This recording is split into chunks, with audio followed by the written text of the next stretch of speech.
रोहित जी सोनीपत से। राधे राधे गुरुदेव भगवान जी। राधे राधे महाराज जी। महाराज जी कह रहे हैं कि आप अगर आपकी अंतिम इच्छा हो और आपको राधा रानी से मांगना हो तो आप क्या मांगेंगे? हमारे वो हमारे दुलारे हमारे लाडले हमको बतावे कि हम उनकी क्या अंतिम सेवा करके जाए। हमारे हमारे भाव में यार हमारे वो लाडले हैं, हमारी गोद में खेलते हैं, हमारे दुलारे हैं। वो बोले कि प्रेमानंद नामधारी शरीर अब छूटने वाला है तो मेरी अंतिम इच्छा है। तो वो बोले क्या अंतिम इच्छा? हमारी अंतिम इच्छा तो हमारी तो हो गई अंतिम इच्छा, हमारी अंतिम इच्छा हो गई। क्या प्यारे जो हमारे मिल गए, अब उनकी अंतिम इच्छा हम पूरी करने के लिए, हम अपनी अंतिम इच्छा थोड़ी, हम तुमसे बात कर रहे हैं उनकी इच्छा पूर्ति के लिए, अपनी इच्छा के लिए नहीं। अब समझ पाओ तो समझ पाओ। हमारी कोई इच्छा नहीं, हमारी इच्छा पूर्ति हो गई। हमारी लाडली जो हमारे प्यारे जो, अब वो क्या अंतिम इच्छा है?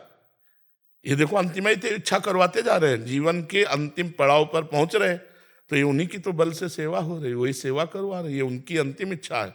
नहीं हमारी कोई अंतिम इच्छा थोड़ी है, हमारा कोई, वही उनकी इच्छा है।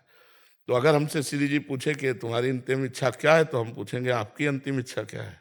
इस शरीर का अंतिम होने जा रहा है, अब इससे आखिरी सेवा क्या लेना चाहती है? क्योंकि हम आपके पास चल रहे हैं। महाराज जी उनको प्राप्त करने के बाद सब इच्छाएं खत्म हो जाती हैं, उनको उनसे मिलने की भी एक वैसा लौकिक इच्छा तो रहती ही नहीं है। मतलब कुछ न, जैसे इस घड़ी का सेलाएं चलो, भगवत प्राप्ति के बाद भी कुछ मतलब चाहते हैं। हम कह रहे हैं घड़ी का सेलाएं चलो, अब इस घड़ी की ताकत है कि सेकंड घुमा सके, बस सेल बात है। देहाभिमान देहाभिमान, अब जब तक साधना नहीं करोगे तो भाषा हमारी कैसे?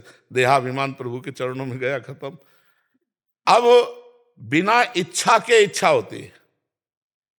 ये आज परिक्रमा चलते हैं, ये आज चलो यमुना जी के समीप ब्याहुला रचते हैं, आज गिरिराज जी चलते हैं, ये हमारी इच्छा नहीं। हमारी जो हम इच्छा थी वो श्री जी के चरणों में गई। अब श्री जी आज काम निर्माण करना चाहे, बोले आज गिरिराज की तलहटी में पद गाए जाएंगे, आज राधा कुंड में श्री जी की आरती श्रृंगार और सुधा निधि का पाठ होगा, ये हमारी इच्छा थोड़ी है, ये हमारी श्री जी की इच्छा। आज वहां बैठ करके शोभा विस्तार सुख प्रदान करना चाहती है, अब इच्छा नहीं। महाराज जी जब श्री जी सब आपसे करवा रही हैं या हम लोग से करवा रहे हैं जी, तो अपने पास क्यों बुला लेते हैं? यार अपने प्यारे को दूर कैसे रखा जा सकता है? अपने प्यारे को दूर कैसे रखा जा सकता है?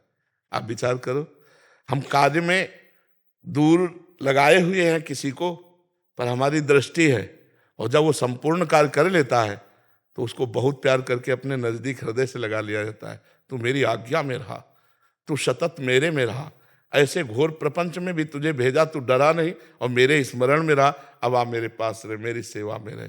जिसका कोई भी कहीं भी लगाव नहीं होता, वो बात समझ लो, मेरे तो गिरधर गोपाल दूसरों ना कोई। ये आप सब कुछ बोल सकते हो मेरे गिरधर गोपाल, लेकिन दूसरों ने कोई नहीं बोल सकते हो। सत्य बोलो, दूसरों ना कोई नहीं बोल सकते हो, तुम नहीं बोल सकते हो ना, क्योंकि ईमानदारी से देखो तो दूसरा है। और नहीं अगर वृंदावन में खड़े होकर बोलने की हिम्मत है कि दूसरों ना कोई, तो तुम्हारा शरीर भी तुम्हारा नहीं होना चाहिए, तुम्हारा मन भी तुम्हारा नहीं होना चाहिए, क्योंकि दूसरों ना कोई, मेरे तो गिरधर गोपाल। ये मीरा जी जैसे बोली ना, बस ये स्थिति हमारे माई श्यामा जी को राज, तब श्यामा जी अपने समीप बुला लेते हैं। इसीलिए उसको अपने से अतिशय प्रेमी को दूरी बर्दाश्त नहीं होती। प्रेम में दूरी बर्दाश्त होती है क्या? इसलिए बुला लेते, समझ रहे हो ना? अगर कष्ट से मुक्ति के लिए इच्छा हो तो वो इच्छा सही है। किसकी कष्ट के? अगर स्वयं को कष्ट, जैसे स्वयं बचा कहाँ? अभी तो हमारी शरणागति के विषय को आप जान ही नहीं पा रहे। कितना कष्ट होगा तुम्हें? डायलिसिस, किडनी फेल, हर समय कष्ट। इतना भी नहीं कहते श्री जी से कि हमें कष्ट है। हमें क्यों कष्ट? जानबूझ के जो दे रहे हो वो प्रसाद है, और वो ऐसी मस्ती दी है, तुम्हें दिखाई नहीं दे रहे मस्ती, तो हमको तुम्हें मरे हुए दिखाई दे रहे। हमारे समय आनंद में रहते, क्यों आनंद में रहते? बस इसी ये समझ लो कि मेरा शरीर नहीं है, मेरा मन नहीं है, मेरे प्राण नहीं, वो आपको समर्पित है। जैसे रखो वैसे रह रहे, तो वो सामर्थ्य भी दे रहे। एक इंजेक्शन में ताकत होती है कि बेहोश कर दे तो हाथ काट ले, कोई फर्क नहीं पड़ता। प्रेम में, अरे प्रेम में तो देखो बताया ना, देश प्रेम में चूमा फंदा और फांसी का ऐसे डाल लिया जैसे ब्याह का जयमाला, अपने को सूट कर लिया चंद्रशेखर आजाद जी। नहीं, जब आखिरी गोली बची तो अपने को शूट कर लिया। तो कहाँ प्राणों का मोह रह जाता है जब प्रेम हो जाता है देश से या भगवान से। कष्ट सहने, कष्ट निवृत्ति के लिए इतना कष्ट नहीं देंगी। 100 ग्राम कष्ट देंगी तो 1 किलो आनंद दे देंगी, 900 ग्राम ऊपर दबा रहेगा तो क्या फर्क पड़ता है। अब संसार के भोग भोगे हो, प्रभु से मतलब नहीं रहा, पापाचरण किए हो तो आनंद है ही नहीं, तो रोगे नहीं और करोगे क्या। सच्ची बात समझ लो, हम खुली बात कह रहे हैं। अगर भगवान के प्रति समर्पण नहीं, भगवान का नाम जप नहीं है तो फिर और कौन सा पावर आपको बचा सकता है। फिर तो अवश्य में वो भोक्तव्यम कृतम कर्म शुभाशुभम, अपने शुभ अशुभ कर्मों का फल भोगना पड़ेगा। तो ये बात समझ लो, भगवान बहुत करुणामय है, सबके हृदय में बैठे हैं। जब तक भजन नहीं करोगे तब तक दुख से निवृत्ति नहीं हो सकती। कहा हनुमंत विपत्ति प्रभु सोई, जब तो सुमिरन भजन न होए। ये बात समझ लो।